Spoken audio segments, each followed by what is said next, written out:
You're looking to buy a business, one of the first things you need to understand is EBITDA margin or net profit margin. It's basically the net profit divided by the revenue. And that margin means for every dollar in revenue that business makes, how many cents on that dollar actually make it to the bottom line, your pocket. That's different with every industry.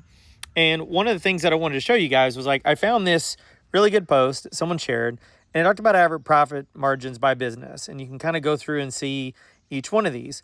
Next thing I was going to do is I want to do a little quick search on specifically HVAC, HVAC. A lot of people are looking into these, and honestly, like with heating air, in certain states, they can be really profitable. Quick search on Claude was, what are standard EBITDA margins for an HVAC company doing $655K in EBITDA? And I'll show you why I searched this exactly. But it gives you the answer, 8 to 12% for commercial heavy. If you're doing something a little bit better, maybe it's residential, you're 15 to 20. You can kind of see the numbers. Low end, 8%, high end, 20%. Now we're going to jump over to SME market.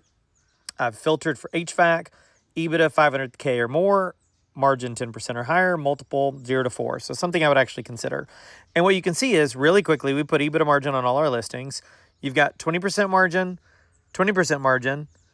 Whoa, one at 73% margin.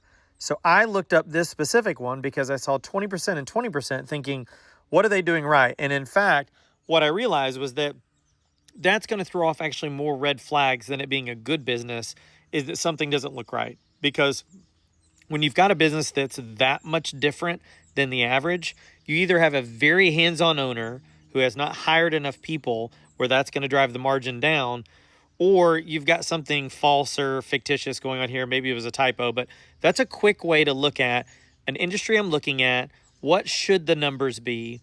And then go analyze if that's a good fit for you.